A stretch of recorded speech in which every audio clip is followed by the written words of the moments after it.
Olá, bem-vindos a mais um Inspirar Negócios, o podcast da Matriz Group, que é a maior importadora e distribuidora de frascos, válvulas e tampas para o mercado de cosmética, perfumaria e farma. Eu, mais uma vez, aqui com a Joelma, que é gerente comercial da Matriz, para mais um episódio do nosso podcast. Tudo bem, Joelma? Tudo jóia, é um prazer estar com vocês novamente, né? Sempre um prazer trazer conhecimento, aprender também com vocês, com nossos convidados. E vamos para mais uma, né?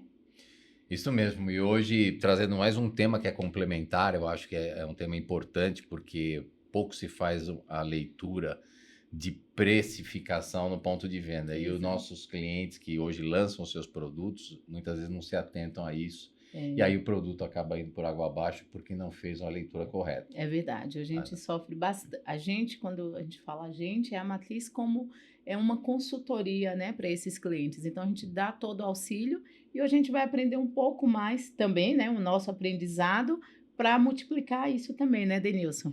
E hoje aqui com o Jorge Ortiz, que é o CEO da PriceMed. Jorge, bem-vindo. Agradeço Obrigado. muito a tua presença. Estávamos namorando há muito tempo, né? A tua vida. É verdade. Mas eu É, sei que a sua vida é bem corrida e Uhum. você, como empreendedor, teve um sucesso merecido, né? Legal. Até pela tua história. Mas assim, você não é empreendedor, não foi empreendedor a vida toda. Você veio do varejo e você se especializou na área de price. Conta um pouco dessa tua história, da tua uhum, trajetória profissional. Ah, legal. Primeiramente, obrigado pelo convite, estar aqui com vocês, né? imagina. Sei que houve um desencontro de agendas, mas felizmente deu certo, Que né? bom, né? Que bom, que bom. É sempre um prazer falar do que gosta também, né? É Então, verdade. eu realmente eu comecei a minha carreira não como empresário, né? Mas como um colaborador de empresas, né? Comecei muito cedo. De fato, eu comecei com os meus 18 para 19 anos dentro do grupo Carrefour, né, em lojas. Já tinha alguns trabalhos antes, né, mas no varejo nessa idade. Então, desenvolvi uma carreira no Carrefour de quase 17 anos. E dentro dessa carreira eu passei inicialmente por lojas, passei pela área administrativa, depois fui para o piso, né, numa época ainda que era um modelo de negócio todo descentralizado, onde se negociava na loja, comprava na loja, precificava na loja. Então, vivenciei, né, esse ambiente de loja, cliente, negociação com o fornecedor, abertura até de outras lojas, né, participei, até que um dia eu fui convidado pela matriz do grupo para iniciar um processo de implementação de pricing estratégico, Uhum. né, de uma centralização da área de pricing. E aí foi que eu comecei a minha carreira em pricing dentro do grupo Carrefour, né? Implementando primeiro num formato lá de lojas de supermercados, né? Existia um formato menor chamado Champion, né? Alguns Uhum, talvez lembram, né? Lembro. E depois isso se replicou para os hipermercados também. Enfim, essa área cresceu muito, né? Se sim. consolidou, virou uma diretoria estratégica e eu, né, a minha última posição no Grupo Carrefour foi como diretor de pricing e inteligência de negócios. Daí, quase 17 anos de empresa, recebi um convite do Macro Atacadista, que ainda estava no Brasil, né, um grupo holandês, do grupo SHV, e para esse desafio, né, de Uhum. implementação de um departamento de pricing. Aceitei o convite, foi um projeto muito bem sucedido, implementamos no Brasil, depois o modelo foi replicado para todas as operações do grupo na América do Sul. E aí, com 21 anos, né, já de carreira, já executivo, é que eu decidi empreender, né? E aí, sim, essa história começou lá em 2015 e eu estou aí 10 para 11 anos, Nossa, né, Que à legal. frente do próprio É. negócio. muito bom. Nunca é tarde, né? Não. Sempre tempo. E falando a respeito do price, a respeito do empreendedorismo, né? Como Aham, todo, a gente tem muitos clientes que estão começando a empreender agora e muitos que já empreendem e tem um pouco dessa visão limitada na questão dos custos, de preços, né? Então, sempre entende que preço é apenas o custo mais margem. O que que você vê a respeito disso? Por que essa visão é tão limitada, Jorge? O que que você me fala assim para o nosso público a respeito aham. do preço de venda, né? Sim, sim. É, É um processo que vem ganhando maturidade ao longo do Uhum, tempo, né? certo. Quando eu comecei a falar de pricing, né? Eu me lembro até hoje que às vezes eu era convidado para alguns eventos e eu parecia que era o único, né, Aham. falando do tema, principalmente na época para o varejo, né? Mas eu vejo que ao longo do tempo as empresas começaram a entender a importância de ter uma área de pricing, um departamento de pricing, e evoluir no tema. Mas ainda tem muito espaço, né? Eu Uhum. vejo que ainda essa relação de precificar, entendendo que é só uma relação de custo-margem, né? Ou custo-markup, que nem margem é, né? Ah, olha lá. Ainda é um tema que precisa ser vencido, uma barreira que precisa ser vencida nas empresas, né? Porque precificar, né, não é só isso, né? Se eu quero determinar o preço certo do produto, eu preciso entender quem é meu concorrente, né? Qual é o posicionamento que eu quero ter no ponto de venda, por região, porque o comportamento de consumo, Ah, os produtos, o sortimento que eu tenho em cada região podem se diferenciar e na maioria se diferenciam, né? Então, às vezes em São Paulo eu estou concorrendo com determinadas marcas, eu vou para o Nordeste, são outras. exato. Tenho Ó, marcas regionais, Tem. né? é. E dependendo do segmento, da categoria, isso ainda, né, ganha uma notoriedade maior, né? Então, precificar não é só uma relação de olhar custo-margem, né? Ou markup, que aí Uhum. ainda é um pouco mais simplista porque desconsidera os impostos, né? Uhum. É. Mas existe muito isso ainda, né? Então, empresas que, às vezes, indústrias que vão lançar os seus produtos e não fazem um estudo de mercado, né? Não definem um posicionamento estratégico antes de lançar, antes de definir qual é o preço objetivo. Porque é a partir daí que deveria definir a estratégia, né? Então, até para entender se o custo de produção, né? Se a margem que ele vai conseguir atingir comporta a Concordo. operação dele, né? E muitas vezes não se fazem isso. No varejo, às vezes é a mesma coisa, né? Ele se negocia com a indústria, se aplica uma margem, um markup, o produto fica disposicionado no preço de venda, não vende, né? Não É, gira, volta para a indústria, né? Porque o varejo ele não vai querer perder, né? com É, certeza, exatamente. é. Já Volta tem para a contrato. indústria, né? Para Então, voltar. É. é, então é bem isso, né? Ainda existe muito espaço para o pricing evoluir de forma estratégica nas empresas. Eu vejo que evoluiu como uma área, mas ainda com uma cabeça muito operacional, né? É. Quando existe, Quando quando existe. Quando existe, existe. né? Quando É outro existe. ponto, né? É, Interessante. e você falou dessa questão do mercado nacional. Aham. É. Bom, primeiro que eu acho que assim, hoje a gente vê uma multiplicação de novas empresas. Hoje a gente não tem só Avon, Natura, Boticário, você Sim. tem muitas outras empresas, muitos outros empreendedores entrando nesse mercado, Marcas próprias, né, marcas Denilson? próprias. Uhum. E aí, você falou do mercado nacional, então o que vende aqui vai concorrer. Café é muito típico disso, né? É É muita verdade. Sim. regionalidade, você tem É. uma marca de café lá. E às vezes a indústria vai lançar um perfume, um creme, querendo o âmbito nacional, mas não estuda o mercado nacionalmente, não conhece as Exato. marcas locais. A gente mesmo tem marcas que atuam só regionalmente, né? De Tenho, por Nordeste, exemplo, Centro-Oeste. vou dar um exemplo aqui, né? Não preferenciando nenhuma marca, mas a gente que atende pessoalmente a Mahogany, eles têm produtos da Mahogany que tem na região sul, não tem no Nordeste. Uhum. Então, você procura lá, são produtos específicos para a região, para o público, questão de financeira mesmo, né? Porque às vezes um produto que a gente vende aqui em São Paulo, que a gente está no centro financeiro do Brasil. Uhum. Um produto que você vende aqui por R$ 200, você não vai conseguir vender Sim. onde a base de salário lá no extremo do Nordeste é um salário mínimo, né? Então, como é que você vai vender o produto de R$ 200 lá, sendo que você pode ter um similar com um custo menor, né? Então, tem Exato. muito isso. E aí, essa consultoria é que eu acho que falta um pouco nas empresas. Uhum. E você que é um cara que veio de varejo, que é um mercado altamente nervoso, né? Sim. De de precificação diárias, Sim, alterações imagina. diárias de preço. Lidando com 12, 15 mil Uhum. SKUs por loja. 15 mil Por SKUs. loja, já Eu acho pensou? que esse nosso mercado precisa Muita entender a coisa. complexidade disso. Uhum. Né? De, olha, vou lançar onde, a que preço, para que público. Porque você vê que ela falou da Exato. mahogany, eu nem sabia.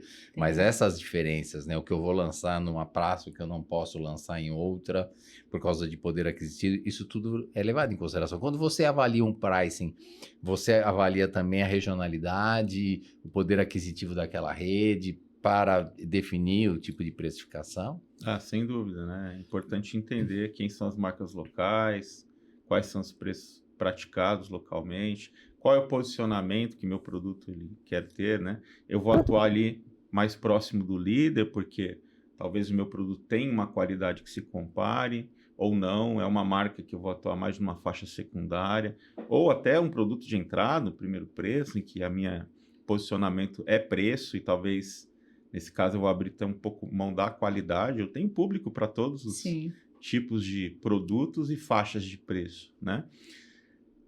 Acho que é importante, principalmente no caso da indústria, é definir o preço, né, e a relatividade de preço para os canais de venda, de distribuição, né? Se vê hoje muito problema de conflito de preço entre canais. Às vezes o varejista vai comprar da indústria e está mais caro que o distribuidor. Mas por quê? Né? Porque a indústria, na sua formação de preço, talvez também não esteja isso muito bem claro. Então, ela permite isso. Né? A sua tabela de preço, ela talvez é a mesma. Né? Ou talvez os descontos que ele aplique né, para um distribuidor são maiores que uma venda direta. Então, assim, aí começa a não fazer sentido para o varejo. Né? Eu já peguei situações como diretor de pricing, e o price, normalmente, quando bem formatado dentro da empresa, né, e se torna uma área estratégica, acaba gerando muito conflito com o comercial. Sem dúvida. É natural, né? Então, tive vários desses conflitos com o diretor comercial, né, os gerentes comerciais, porque né, íamos precificar determinada categoria de produtos e o preço, o custo, muito acima da realidade do mercado local. Então, para mim, estar bem posicionado com aquele produto naquele local, talvez ia me gerar uma margem até negativa. Uhum. E aí, como é que eu fico? Aí você vai com o comercial. O que está acontecendo? A indústria, às vezes, também não está preparada e ela quer defender o posicionamento dela de tabela de preços. Mas, ao final, quem manda no preço? É o mercado. É o mercado. É o cliente, né? E interessante que nesse caso específico, valia mais a pena a empresa comprar de um distribuidor, que tinha 20%, 30% de desconto sobre o preço oferecido pela própria indústria. Então, como é que fica nessa situação, né? E aí cabe ressaltar também, só um parênteses importante, o comercial no varejo é compras. Uhum. Então, a grande discussão é essa, né? Você vai precificar e ver que o preço na ponta está muito, você volta para a área de compras e fala, olha, alguma coisa está errada, eu não vou vender. Exato. Né? Então, é muito isso, né? Aí, tanto falando de indústrias, né, como de varejistas, ainda olhar o pricing com esse olhar mais estratégico, cliente, posicionamento do ponto de venda, é algo que precisa evoluir, né? Porque eu vou dar um exemplo do varejo. Falamos aqui de 10, 12 mil SKUs. Né? Uhum. E aí, nesse segmento, nós estamos falando de perfumaria, cosméticos, etc. Normalmente não se olha com tanto critério, né? Por quê? Porque dentro do varejo, o que faz o 20-80 da venda, né? Os 80-20, os commodities. Né? Eu estou falando de arroz, feijão, óleo, açúcar, leite, e aí vai. Quando você entra numa categoria de perfumaria, ela é tratada mais como conveniência, né? Então, nem o varejista sabe precificar bem, ele recebe o custo da indústria, aprova-se as tabelas e aplica-se uma margem, e nem a indústria às vezes está tão bem preparada para discutir um plano de negócio, uma precificação, uma definição de posicionamento de preço mais estratégico para o produto dele. E aí você vê, às vezes, alguns absurdos no preço, no ponto de venda, né? Mas o consumidor que compra, né, ele conhece o preço. Então, eu não vendo para a grande massa, talvez, de pessoas. Mas quem compra, né, a mulher que compra, Sim. né, até o homem, né, ele tem uma noção. Sim. Né? Se eu compro um determinado perfume, eu tenho uma noção. Se eu compro uma maquiagem, se eu compro uma tintura, eu tenho uma noção do quanto eu posso pagar, talvez numa loja especializada, e quanto que aquele canal, aquela loja está vendendo. E eu às vezes deixo de comprar, né? Então, aí a importância de ter uma precificação estratégica bem elaborada, bem estudada, né? A indústria muito alinhada com o varejo, né? Sobre qual é o posicionamento que ele precisa ter, né? Só que o varejo vai aceitar o posicionamento, vai aceitar se as coisas estiverem bem alinhadas, né? Então, por exemplo, se eu quero lançar esse produto e vender a 10, que margem que eu quero deixar para o varejista? Eu preciso deixar a margem, eu preciso combinar o jogo, né? Exato. Esse produto eu quero que você venda a 10, eu vou te deixar isso de margem. A partir daí é que vai definir o quê? O meu preço de venda para o cliente, né? Ou o custo que o varejo vai pagar. Aí a coisa está bem amarrada, né? Eu tenho o objetivo de ser de preço de sellout, eu tenho já uma premissa muito clara de que margem eu vou entregar para o meu cliente e eu defino o meu preço, selim, né? Que é o custo que o varejo. Só que a partir daí, que margem que fica para mim dentro de casa? Talvez eu vou descobrir que o meu custo não comporta esse posicionamento, né? Então é hora de rever talvez a estratégia, enfim, rever até a formulação de produto, porque eu não vou conseguir posicionar, né, o produto nesse preço. E não vai vender na E não ponta, vai vender. né? Não vende. E se eu quiser insistir com aquele custo, o varejo vai aplicar a margem da categoria, ele não vai precificar o teu produto com uma margem menor só porque os seus olhos são verdes, né? Exato, ainda mais nesse segmento. Verdade. Né? É verdade. E meu produto vai ficar disposicionado na ponta. Você acha que as drogarias estão melhor preparadas para esse segmento de cosméticos, perfumaria, do que o varejo alimentar? Eu acho que sim, né? Eu tenho clientes hoje muitos de varejo alimentar, eu tenho também redes de drogaria. Como eles tratam essa categoria com muito mais como uma categoria de destino, né? Então, são categorias, não tem um grande número de categorias na loja. E essas categorias são relevantes, eles têm um olhar mais crítico, né? Costuma ter um posicionamento mais bem definido. Mais bem definido. Mais bem definido. E uma relação com a indústria mais estruturada, né? Vamos dizer assim. Então, eu acho que sim, né? Respondendo a tua pergunta. Eu acho que, imagina, eu ia falar exatamente a respeito disso, né? Do posicionamento da marca. O quanto isso influencia, né, Denilson, na questão do preço que ele pode cobrar. Então, isso faz toda a diferença. O Denilson sempre fala, né, brinca e fala do pãozinho quente na padaria, né? Porque você vai lá, todo mundo vai na padaria comprar o pãozinho. Só que é muito difícil a pessoa sair só com o pãozinho, né? Aí você começa a comprar as coisas que tá ali no seu, né, na direção do seu olhar. Aí vai no caixa, aí tá o cigarro, tá não sei o quê, tá não sei o quê. É ali que vem realmente a mágica, né? Porque o pãozinho é só o atrativo, né? É verdade. Sim. Então, gerador de fluxo. gerador de fluxo, né? Eu vi esses dias, eu não tinha reparado, mas no açaí eu vi já vender Body Splash, que é uma categoria nova. Sim. E eles não perderam tempo de colocar.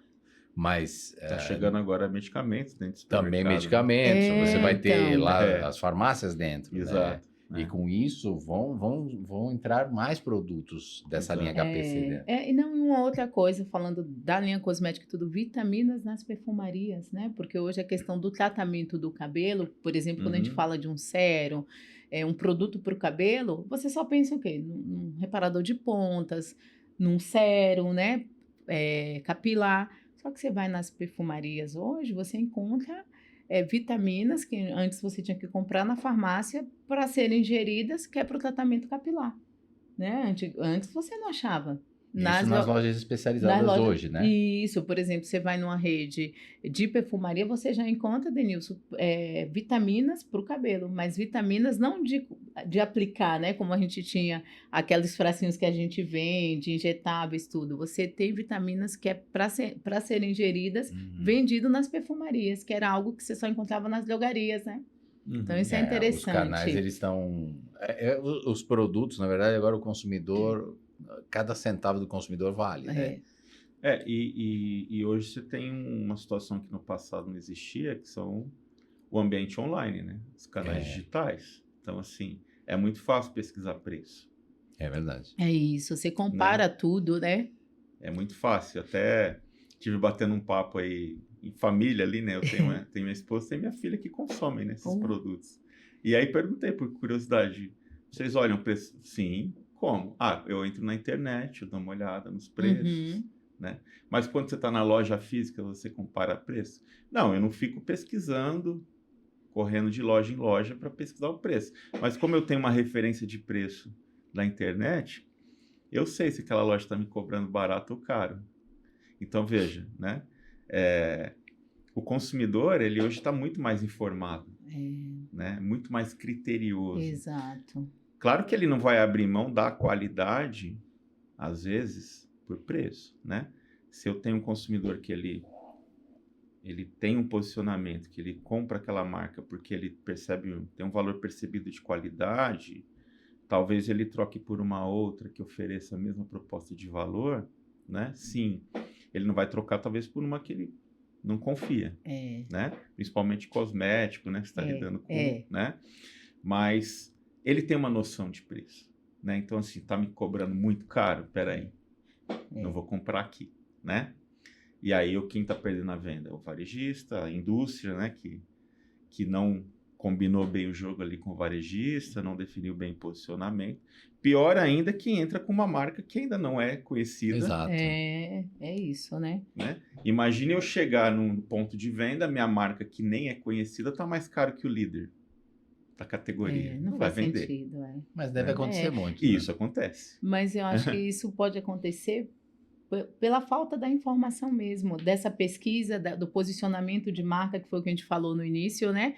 Até mesmo, por exemplo, você tem que ter, uma coisa que eu vou perguntar, né? A gente falou muito a respeito do preço de entrada. Então, você tem lá o produto X, né? Que é o líder lá e tal, e que às vezes o preço é ok. Vamos supor, um produto de R$10 contra o meu, que eu venderia lá 15. Para eu ter essa entrada naquele ponto de venda, você acha que é indicado eu, de repente, diminuir ali meu custo, né? Minha margem, né? Olhando pelos olhos do que a gente faz hoje, entrar no preço do líder ali só para ter aquela entrada e ter um posicionamento e depois eu voltar com esse aumento de preço de venda? O que você acha? Isso pode fazer parte de uma estratégia de entrada do produto no mercado, né?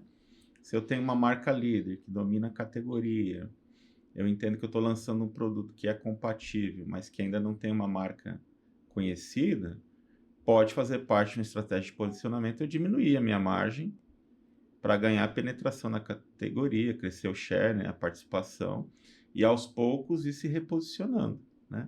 Mas isso precisa ser planejado, ser estudado, né? Que margem isso vai deixar para mim como indústria, isso cobre os meus custos, se não, qual que é o gap, por quanto tempo eu aguento, né, esse posicionamento, porque se isso não é planejado, imagina, aquilo está sangrando, né? Não está me deixando margem. Quanto tempo eu vou aguentar esse posicionamento? Daqui a pouco eu quero, no desespero, subir o preço, aí o produto não vende. Não vende. Eu já acostumei também o consumidor com aquele preço, né? Então, é algo que tem que ser planejado, né? Pode ser, sim, uma estratégia, mas planejado, né? E que movimentos eu vou fazer e de quanto tempo para isso, né? Até porque o Denilson trabalhou no varejo também, né, Denilson? É verdade, Denilson trabalhei. pode falar bem, né? É verdade. E negociar com o varejo não é fácil, né? Não. Né? Ainda mais quando a indústria já está bem acostumada, né? Mas foram perrengues, né, entre a briga, queda de braço varejo e indústria, né? Você tem equipe de campo na tua empresa? Você coordena equipes de campo? Tem. A minha empresa hoje ela tem Hoje ela atua a nível nacional, né? Temos já Uhum. operação em mais 2 países. Brasil, além do Brasil, Argentina e Bolívia. Tem um cliente na Bolívia. Uhum. Que legal. Né? A Argentina tem alguns bons clientes, redes grandes. E eu tenho uma equipe de mais de 300 pesquisadores hoje em campo, né? Em todo o país, né? Tem a equipe de back-office, né? Tem uma equipe que coordena esses pesquisadores e eu tenho equipe em campo em todo o país. A pesquisa é algo ainda muito relevante para o varejo, né? Uhum. Para a indústria também. A indústria às vezes se obtém de outros meios, que não seja uma pesquisa local, alguns institutos que fornecem dados de preço médio de mercado, por região, por canal. Então, indústrias que têm uma área de pricing mais profissional se utilizam muito disso, né?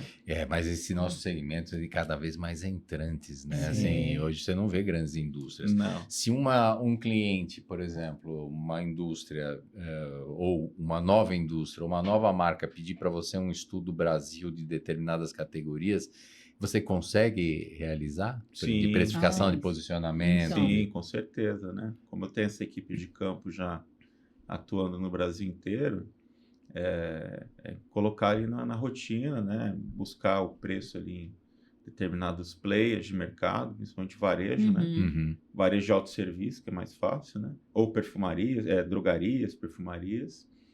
E é importante, né? Se o cara vai lançar um produto, qual que é o posicionamento do mercado nos meus possíveis concorrentes? Para ele entender, né?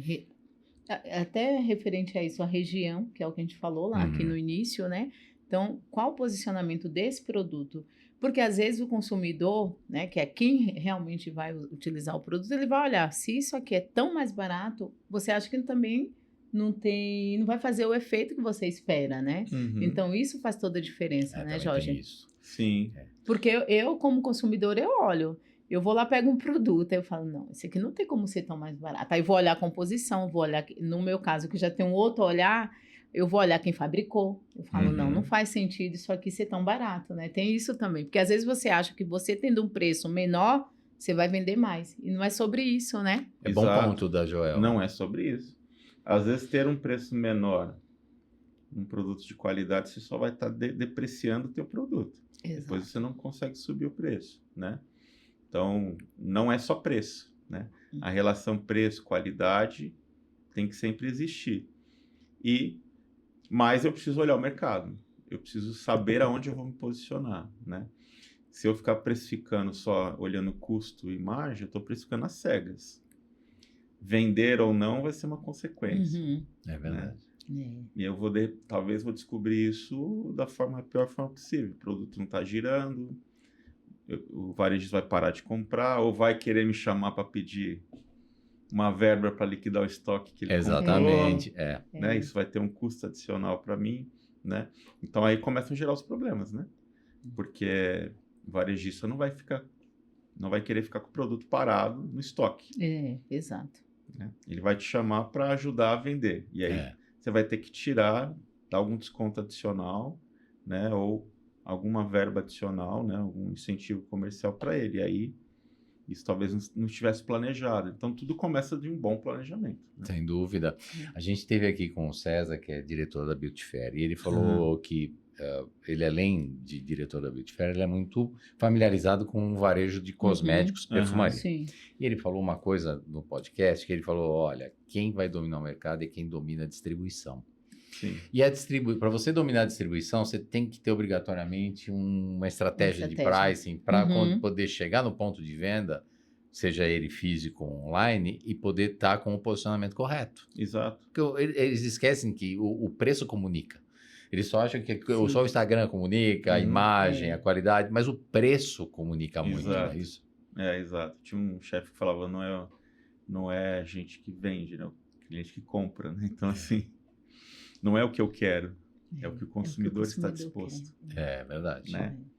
E existem meios hoje, existe inclusive, não é o caso da Price Match, o nosso negócio é muito mais focado na precificação, mas existem empresas que fazem pesquisas com o consumidor, até para ver o quanto ele está disposto a pagar por aquele produto, comparação entre produtos.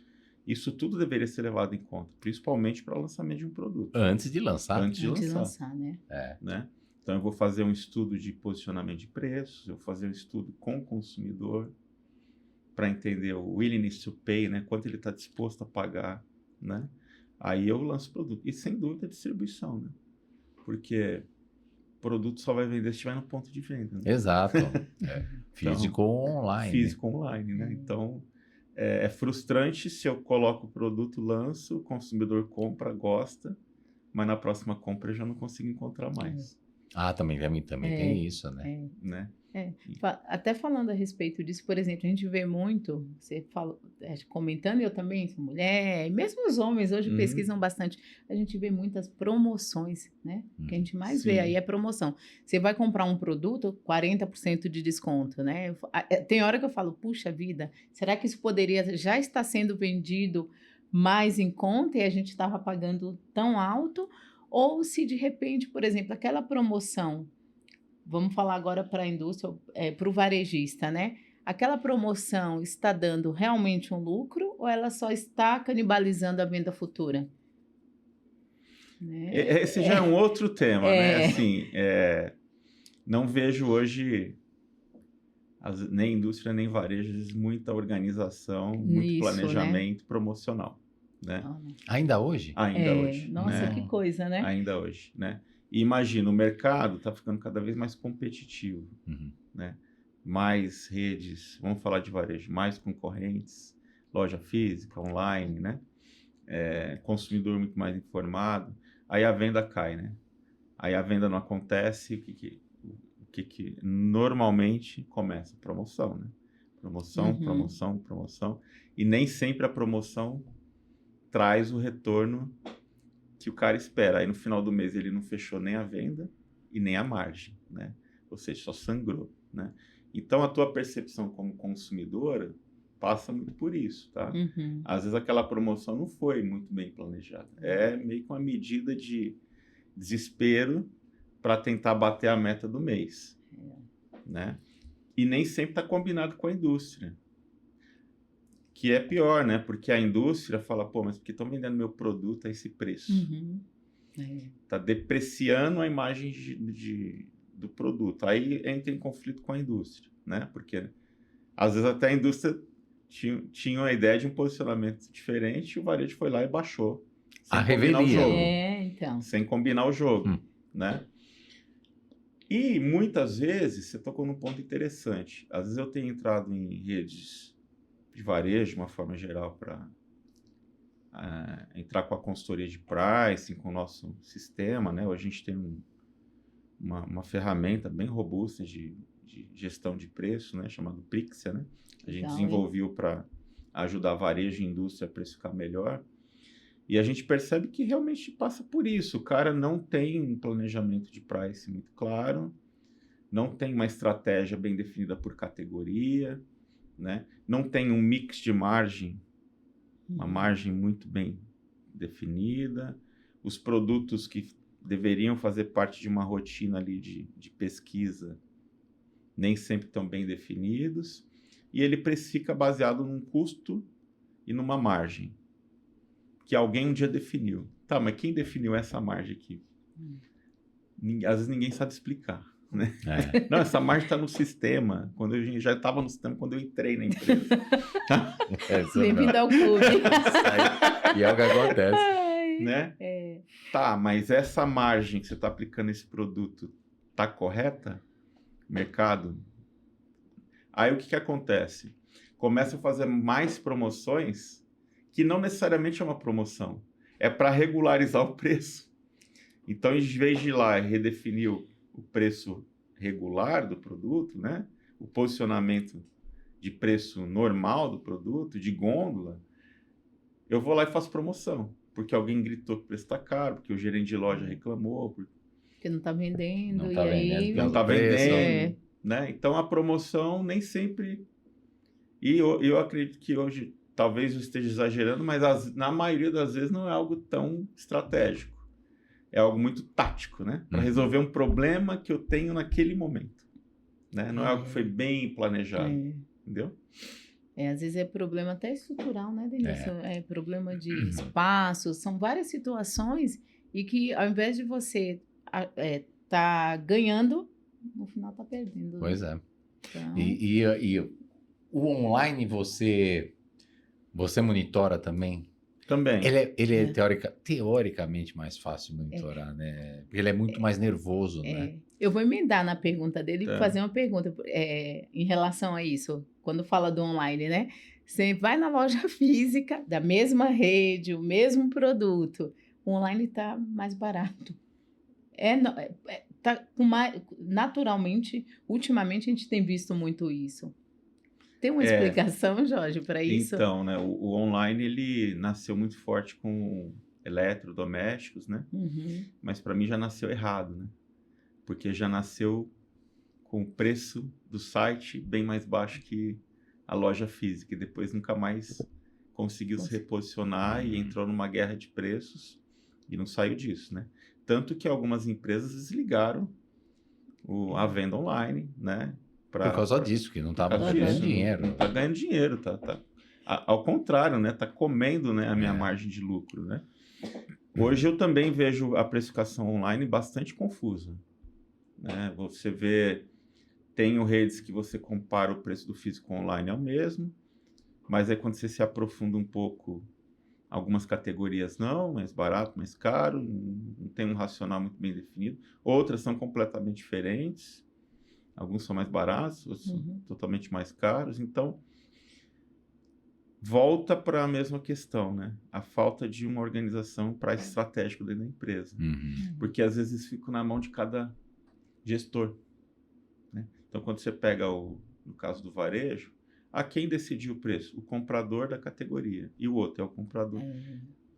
Mas não tem uma estratégia corporativa, né? Como é que eu quero me posicionar no físico e no online, né? Quais os diferenciais que eu quero ter? Vai ser o mesmo preço ou não? Pode ser que sim, pode ser que não, mas eu tenho que ter uma estratégia, né? Quero ter um diferencial? Quero. Em qual categoria? Quais produtos, né? Quem eu vou monitorar como concorrente nesse universo online?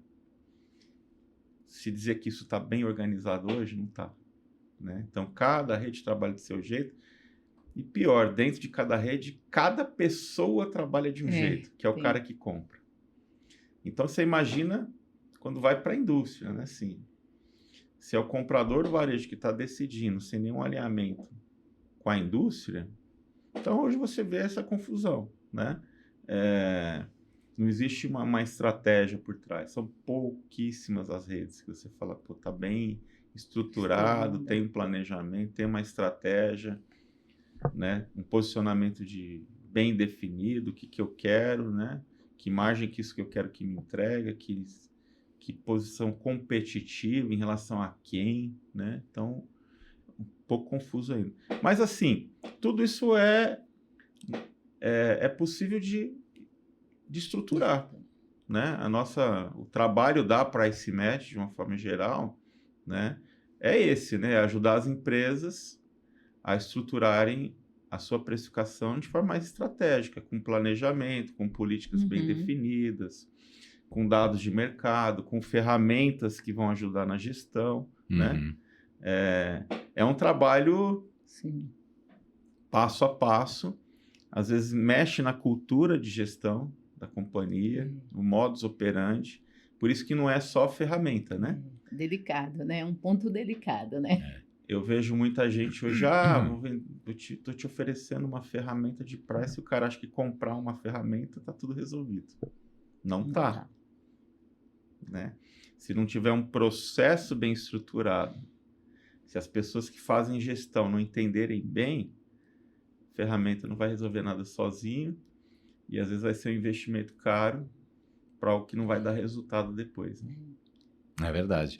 E quando nós estamos falando aqui de perfumaria e cosméticos, a gente não está falando de café. Por exemplo, o café, você tem lá, sei lá, o brasileiro sendo vendido aí a 500 gramas, sei lá, 29, 28, agora baixou.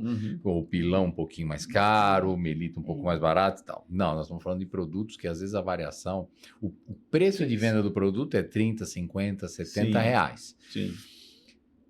E Antigamente nós olhávamos a loja e ela precificava também olhando o concorrente local. Uhum. Hoje ela deve olhar o local e tem que olhar a internet, né? Porque Exato. com um preço desse de cosmético, perfumaria, o cara tem que olhar onde também online compensa comprar. Exato. Aí tem esta comparação. Então é um mercado que, pelo valor dos produtos, ele precisa de uma estratégia consistente. Quem eu vou olhar, como é que eu vou precificar meu produto, que mercados eu tenho que olhar.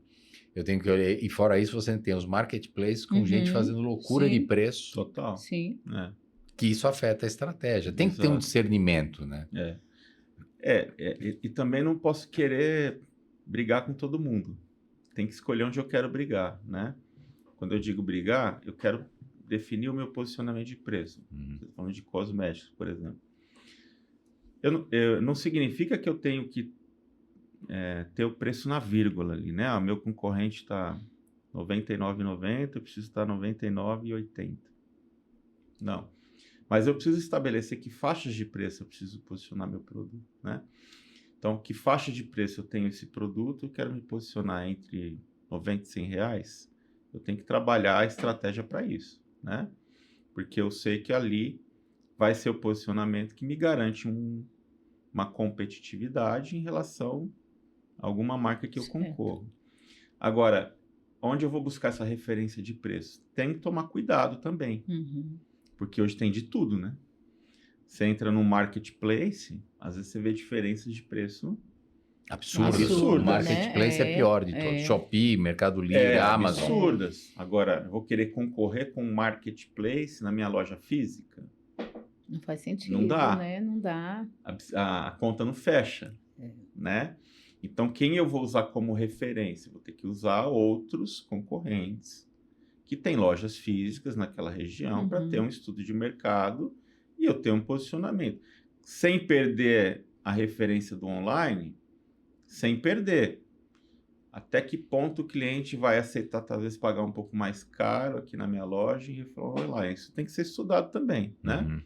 Então, eu vou ter um posicionamento de a 100, que vai me deixar talvez 5% mais caro que o online, mais competitivo em relação aos meus concorrentes. Ok, é um posicionamento, né? Agora, se eu não olho essas coisas e volto para aquela discussão inicial que nós tivemos de eu tenho meu custo, aplica-se uma margem, um markup, talvez eu estou vendendo a 130, 140, diferenças às vezes absurdas e não vai vender. Exato. Né? Ou vai criar uma percepção, uma imagem de preço ruim e meu produto vai morrendo aos poucos, sem eu perceber. Né? Isso que é pior, né? O consumidor nem sempre reclama, né? É verdade. Ele bate o olho, compra. Quem reclama a gente tem que agradecer, né? É verdade. O cara muda e não fala nada. É verdade. E a indústria hoje pede para você monitoramentos periódicos de mercado, até para ver como é que o preço do produto dele está se comportando no ponto de venda? Eu vejo algumas indústrias mais maduras nesse sentido, sim, né? Não só para mim, como usam às vezes outras fontes, né? Algumas leituras de mercado mesmo, de alguns institutos que tem o preço do sellout e o preço médio praticado na região. Não só o preço médio share, às vezes, do produto, das categorias. Então, a indústria alimentar está muito mais evoluída nesse sentido. Até porque os volumes são bem maiores também. E tem mais fontes de dados, né? Tem mais acesso, né? A indústria de cosméticos eu já não vejo isso, né? Ela precisa ainda evoluir, né? Ela precisa evoluir, precisa se organizar para trabalhar mais com dados, começar a tomar mais decisões baseadas em dados, né? A gente vê esse mercado evoluindo para esse sentido. Sim. Tudo tem seu tempo, né? Sim. Acho que o varejo alimentar passou por isso, já foi muito caneta atrás da orelha, né? Sim. Eu sou do tempo que a inflação ainda era... Já peguei inflação de 30, 40 ao mês. Eu desconheço. Né? Não, certamente. E assim, se ganhava... Eu entrei no Carrefour. Se ganhava no overnight, 1994. Né? Exato. Por aí, estamos denunciando na minha idade. 91. Né? 91 a gente tinha e se ganhava dinheiro nas aplicações financeiras. Exato. E o resto do estoque. Então, você tinha o estoque, você ganhava, virava 30, 40% de preço. Se ganhava dinheiro ali. Hoje é bem diferente. Então, essa evolução está acontecendo. A gente percebe aqui também nesse segmento. E com a quantidade, e aí esse a nossa audiência, digamos assim, a gente quer exatamente dar esta noção de mercado. Uhum. Não é só entrar, Sim. não é só chegar lá, quantas caixas você vai querer do meu produto, porque assim, hoje esses pontos de venda vão Não é só tirar cobrar. pedido, né? Não, Exatamente. É. E hoje nem passa pela porta, né? Sim. E mesmo para aquele que tem, por exemplo, a gente tem hoje alguns influencers que têm seus próprios canais de distribuição, Aham. mas mesmo assim precisa olhar o preço, Sim, precisa sim, olhar o sim, mercado. Sim, Né? sem Sim. dúvida, né? Para a indústria especificamente, não é fácil repassar as tabelas para o varejo, né? Uhum. Não é. Não é. Então, não adianta você chegar todo mês, bater na porta e falar, ó, mudou a tabela. Não. Não é assim que as coisas Não, funcionam, exato. né? Então, lançar o produto com um preço já bem definido já é um golaço, né? Porque Exato. já fiz um estudo, já entendi o mercado, qual é o posicionamento, quem são os meus concorrentes. Às vezes já até estudei, né, a disposição de preço do consumidor nesses ambientes de entrevista com clientes, né, que consomem a categoria. Pô, aí eu lanço um produto com preço bem posicionado. Depois eu continuo monitorando, né? Continuo monitorando para estabelecer ali a minha faixa de preço e ter uma negociação mais estruturada, né? Porque se eu sento com o varejo, que eu tenho uma posição de preço, olha, esse meu produto é para vender a esse preço, ou nessa faixa de preço. Isso vai te deixar isso aqui de rentabilidade, é diferente a discussão. Né? Isso eu vou te deixar essa margem, a discussão é diferente. Aí pode ser que vamos brigar um pouco por mais, um pouco por menos. Mas beleza, eu tenho uma estratégia. Mas quando eu não tenho, né? Aí não é bom para nenhum dos dois, né? Nem indústria, nem varejo, né? E a gente vê o mercado aí dinâmico, principalmente nesse nosso segmento, né, Denilson, de cosmético, matéria-prima, e reajusta todo dia, aí é o petróleo, tudo acontece no mundo e vai influenciando na cadeia, né? E aí vai ter um momento que ali o empreendedor ele vai precisar realmente reajustar o preço dele, né? Exato. Porque assim, a matéria-prima aumentou, é frete, muito material importado. E aí a gente pergunta, né, que é algo que vem uma grande dúvida. Qual o momento certo de você mexer naquele preço, mas sem assustar o consumidor, né? Que também é o foco, né, da atenção, mas também sem estar não comprometer sua margem, Sim. mas também não assustar o consumidor. Você acha que qual é o gatilho certo ali para a pessoa mexer nesse preço de venda? Eu acho que tem um passo antes ainda. Eu entendo a minha formação de custo, eu entendo qual é a margem líquida de contribuição que cada produto está deixando. Às vezes eu não vejo isso bem também resolvido dentro da indústria, né? O que ele está considerando ali? Porque ele tem o custo de produção, ele tem a cadeia de impostos, né? Às vezes o produto se origina de um estado, entrega no outro, tem ST, não tem ST, né? Quais são os custos, despesas de frete? Pega bastante, né? Incentivos comerciais que às vezes eu dou para determinados clientes. Sejam o que a gente chama de on-invoice ou off-invoice, né? Ou seja, na nota ou no contrato. Às vezes ele não tem uma clareza de qual é a margem líquida, né? A margem de contribuição que o produto está entregando. Primeira coisa, eu preciso ter isso bem estruturado. Aí, tendo isso bem estruturado, havendo esse movimento que influencia o impacto nos custos, né? Sejam internos ou externos, aí realmente eu tenho que levar isso pro varejo, tem que levar para a ponta, né?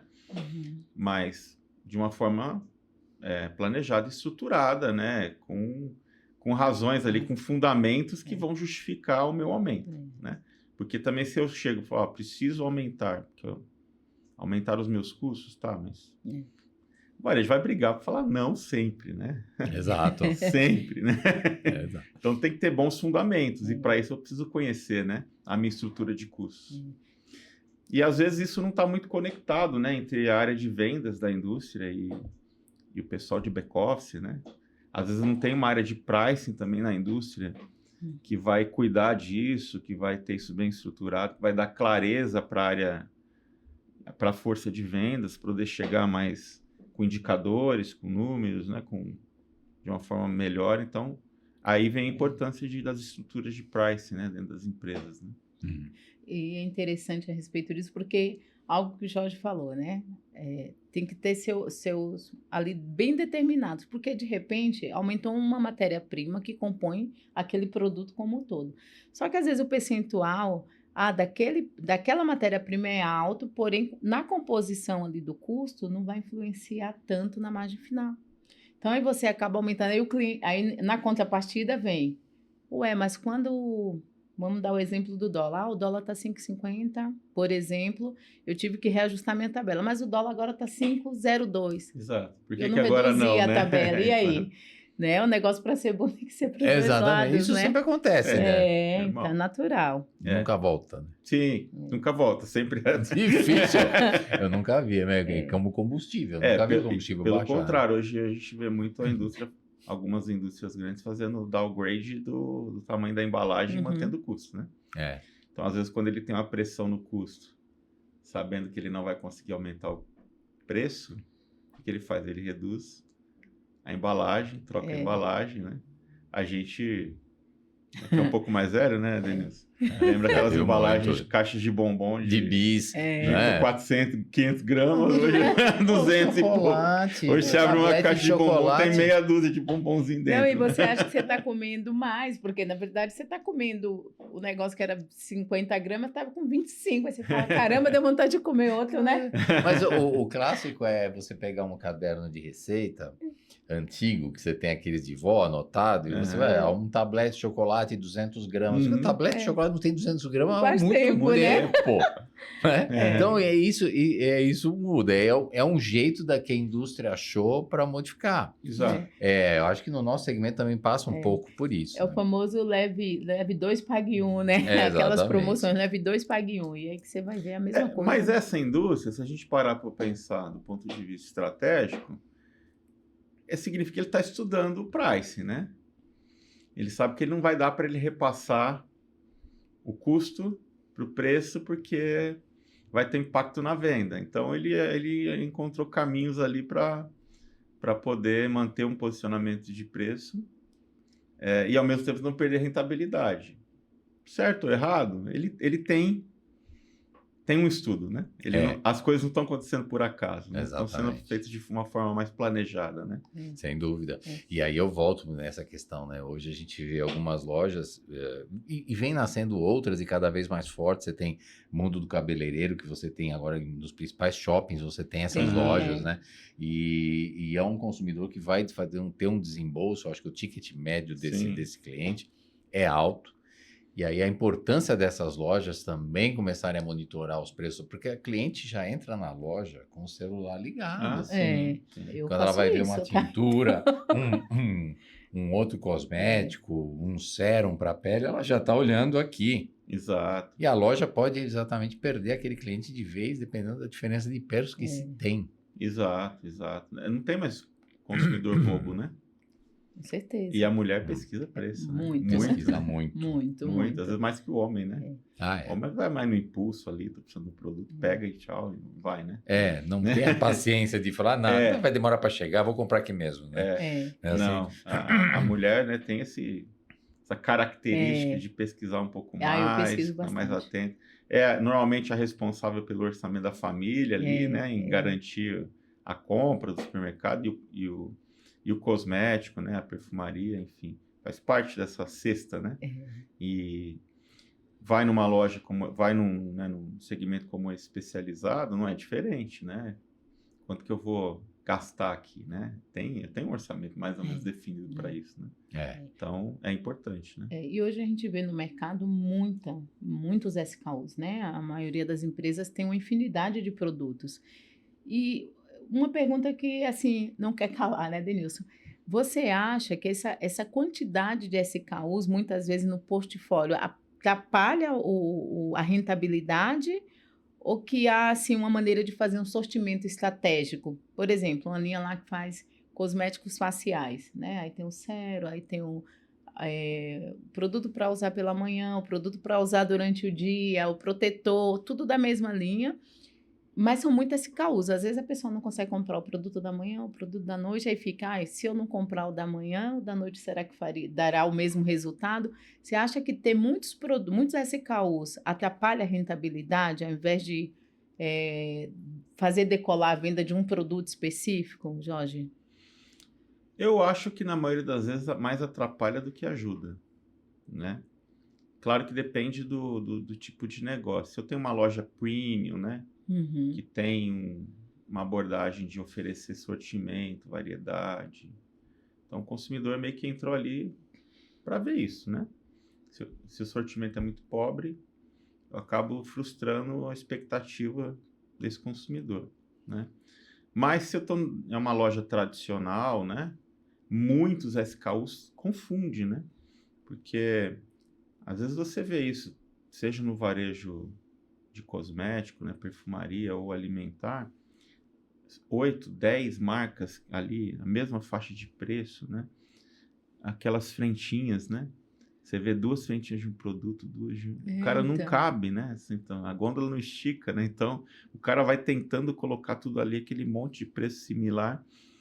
Então, perde o varejo, perde a indústria, né? Ele poderia criar parcerias mais fortes, mais estratégicas, com menos fornecedores, ter uma clareza de preço, de posicionamento de marca de preço muito mais bem definida na gôndola.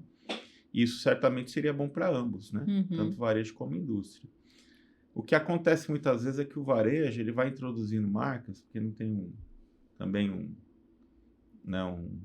plano, né? Ou está muito solto, não tem uma governança muito clara disso, porque hoje chegou uma indústria, me ofereceu uma condição, eu preciso fechar meu resultado desse mês, põe para dentro. Aceita. É uma verba Né? contratual, Uma né? verba contratual. Chega outra, compra o meu mix, porque aí que eu te dou uma verba adicional, põe para dentro. E aí a gôndola vai ficando aquele Frankenstein, né?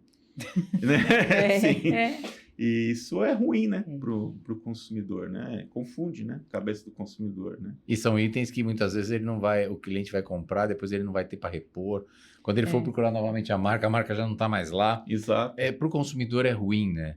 E hoje, olhando só a questão da tecnologia no ponto de venda físico, né? Porque o online a gente sabe que a gente ajusta. Sim. Os RFDs da vida, né? Você acredita que o varejo vai ter uma mudança de precificação mais dinâmica com a entrada de tecnologia? Quer dizer, hoje... É uma tendência, né?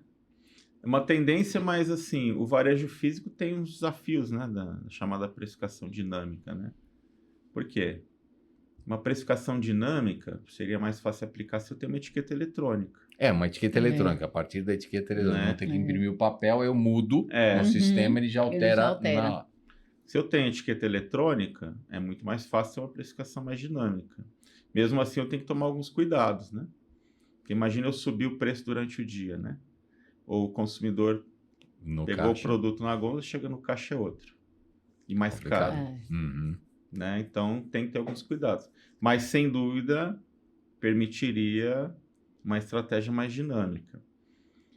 Ainda é um tabu, né? Porque a maioria dos varejistas veem esse tipo de equipamento como caro, né? Então, eles calculam isso como um custo, né? Adicional na operação hoje, né? Implementar a etiqueta eletrônica em toda loja, né? Então, mas para ter uma precificação dinâmica em loja física, não vejo muito outro caminho. E você ficar trocando preço também todos os dias, etiqueta de papel, não é viável. Você não tem mão de obra para isso. Já cada vez menos, aliás. Cada vez menos. Né? É um segmento que cada vez reclama mais de contratação de mão de obra. Ainda nesse cenário 6x1, né? Ninguém hoje está muito propenso a trabalhar sábado, domingo, feriado. E tem um detalhe também, né? Eu já fiz vários estudos de percepção de preço, né, ao longo da carreira, nas empresas que eu trabalhei, né? Carrefour, Macro. Mudanças constantes de preço não contribuem para a formação de imagem de preço. Interessante. Né? Então, hoje você vai, né? Qualquer que seja o segmento, né? Mas aquele shampoo que você está acostumado a comprar a 9, amanhã está 12. Né?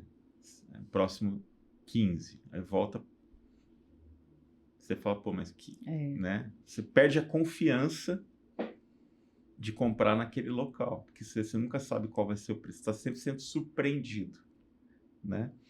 Então, empresas, né, varejistas que conseguem construir uma imagem de preço mais forte são aqueles que têm uma estratégia de pricing bem definido e que têm mais constância na prática do preço, tem mais estabilidade no preço. Os estudos sempre mostraram isso, né? Uhum. O chamado high-low, né, que é o sobe e baixo preço a todo momento, não contribui para a imagem de preço. Então, temos que tomar um cuidado também, como se fala de precificação dinâmica, né? Essa semana mesmo eu li uma matéria, não vou citar a revista, falando de precificação dinâmica no varejo, blá, blá, blá. Isso aqui é matéria de quem nunca vivenciou o varejo, O dia a nunca dia. sentou na cadeira de pricing, né?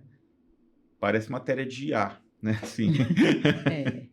não é a realidade, né? No online, ok, né?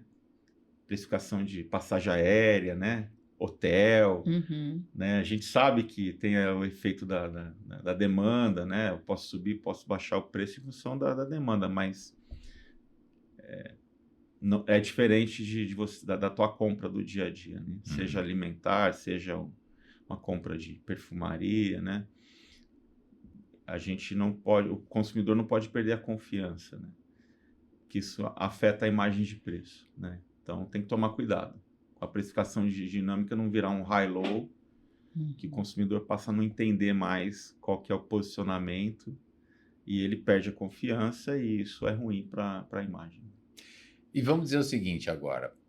Nós estamos tomando um café. Uhum. Amigos, tomando um café. Uhum. Eu digo para você, Jorge, vou lançar uma marca de body splash Uhum. para vender no varejo, na drogaria, na farmácia. Qual conselho você daria para mim antes de desenvolver o produto, pensando em dentro da sua praia, que é precificação? Uhum. Primeiro, fazer uma pesquisa de mercado, né? Entender que tipo de produto você quer lançar, o que já existe no mercado, quais são os produtos, quais são as marcas. Visitar, inclusive, não só pesquisa, né? Uhum. Talvez contratar uma empresa como a PriceMatch, fazer uma pesquisa bacana. É necessário. Mas visitar também, né? Ir no ponto de venda E observar o e consumidor. observar o consumidor. Exato. Né? Observar, olhar na gôndola, estudar o comportamento ali do consumidor, como é que ele toma a decisão de preço, o que ele olha. Tem empresas que fazem isso também. Mas eu iria, né? Como empreendedor, eu iria Sim. também, né? Não vou conseguir rodar o Brasil inteiro, mas vou escolher uma rede de farmácia, uma rede de perfumaria, e vou olhar, e vou visitar, e vou entender um pouco melhor. Aí, combinando tudo isso, né? Eu tenho uma pesquisa de preço feita por uma empresa como a PriceMatch. Talvez um estudo com o consumidor feito por algum instituto especializado nisso. Eu visitei lojas para entender, aí sim eu vou ter uma noção se vale a pena ou não, e se sim, como que eu quero me posicionar o meu produto. É, porque se ele, de repente, ele vai posicionar o produto num preço e ele observa que a categoria é de compra comparada, porque ele é quase um commodity, hoje quando você fala de body splash, talvez não vale a pena, né? Exato. Agora, se é um produto totalmente diferenciado, né? Não tem no mercado, é novidade, aí acho que ele pode arriscar um pouco mais, né? Talvez pegar algumas referências, né? Se o consumidor está acostumado a pagar X nesse tipo de produto categoria, quanto que ele pagaria no meu, né?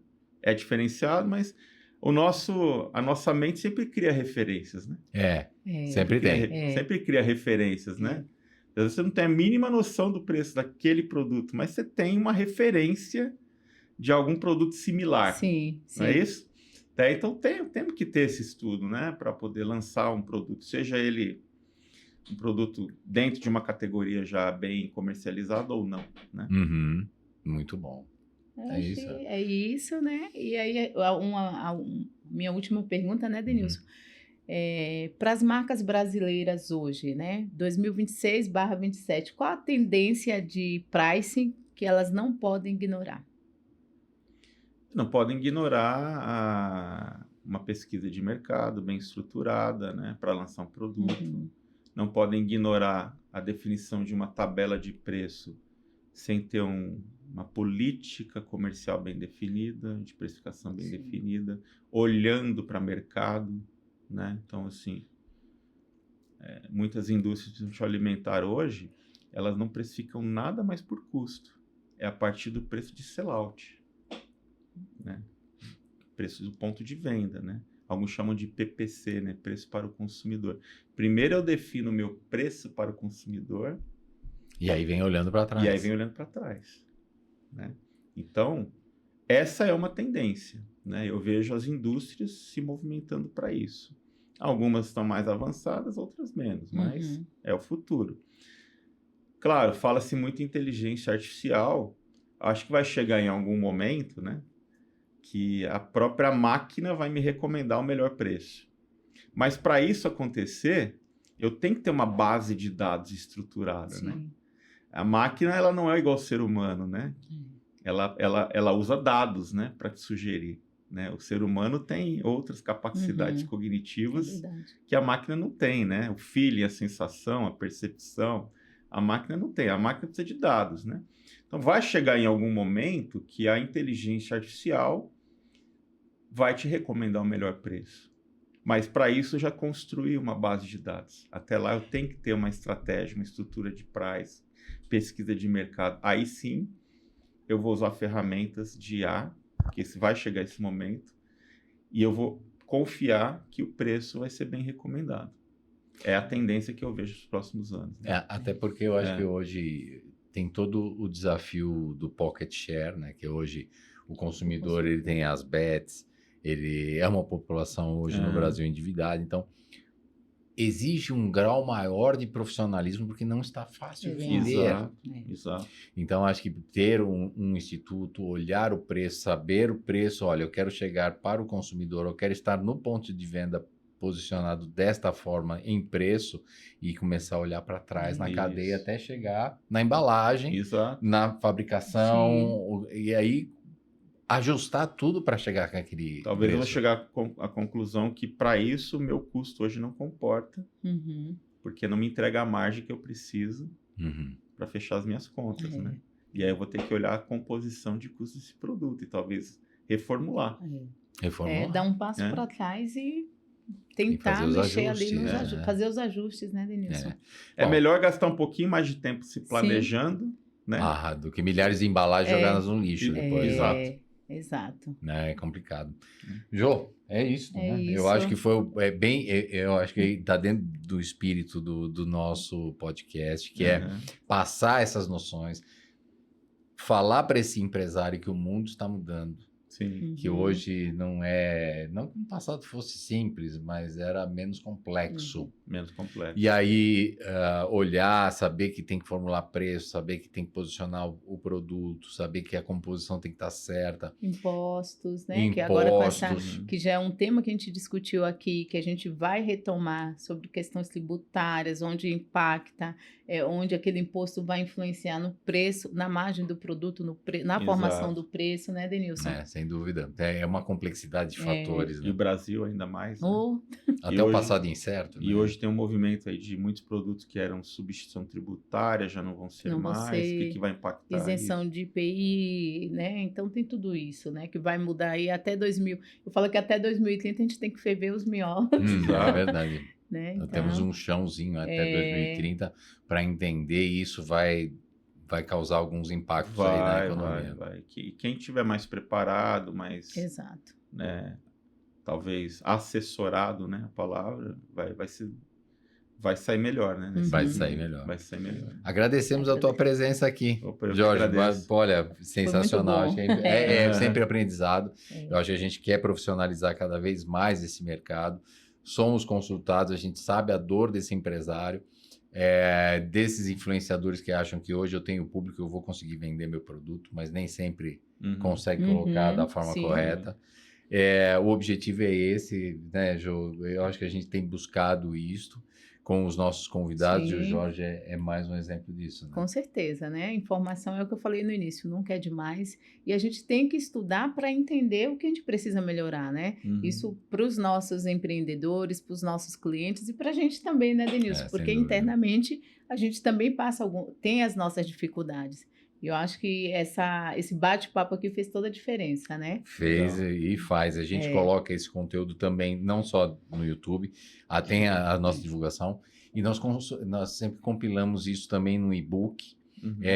com os principais highlights de cada convidado. Legal. Ou Uhum. seja, o que a gente está querendo fazer é um MBA gratuito para esse empresário poder sobreviver. Uhum. Para não ser mais uma marca pedindo concordata no futuro Uhum. ou já entrando da Uhum. forma correta Sim. no mercado. Eu acho que é o mínimo de contribuição que a gente pode dar, né, da nossa parte, né, Sim. pro meio, né? E aí a gente te agradece, a gente deixa esse link também desse e-book. Uhum. Vamos deixar os contatos da sua empresa, o seu Ótimo. LinkedIn, para quem eventualmente quiser, Legal. para fazer este contato e entender um pouco mais as questões de precificação, porque eu acho que esse passo anterior, ele vai poupar muito Muita lá na coisa. frente, né? É. Algumas possíveis dores de cabeça. Ah, sem É. dúvida nenhuma. Agradecemos, não é isso? É. Lembrar de curtir, de Curtir. compartilhar, de mandar para aquele seu amigo empreendedor que acha que o preço é simples, não, é só colocar Não. lá, vamos visitar o ponto de venda, ou nem isso, né, Jô? Exato. Dúvidas também na hora de montar o seu projeto, entre em contato com a Matriz Group, a equipe comercial está à disposição, né, os consultores, assistentes, para tirar suas dúvidas, te ajudar a fazer um produto que seja sucesso no mercado. Sem dúvida. Obrigado mais Obrigada, uma vez, Eu Jorge. que agradeço a vocês, né, que nos Imagina. convidaram, agradeço quem nesse momento estiver assistindo, né, interessado no assunto. Também convido para conhecer a PriceMatch, nosso trabalho, O né, endereço eletrônico é www.pricematch.com.br, e né? nós vamos deixar A gente também vai na deixar aqui na descrição. descrição, Lá tem tá um bom? contato de e-mail, telefone comercial, né? Vai ser um prazer conhecer as pessoas, empresários, né, interessados no nosso trabalho também. Ótimo, muito obrigado. Obrigada. Obrigado, João. Obrigado a Obrigada a todos e todos. até a próxima. Até, Até, gente. tchau, Tchau, tchau.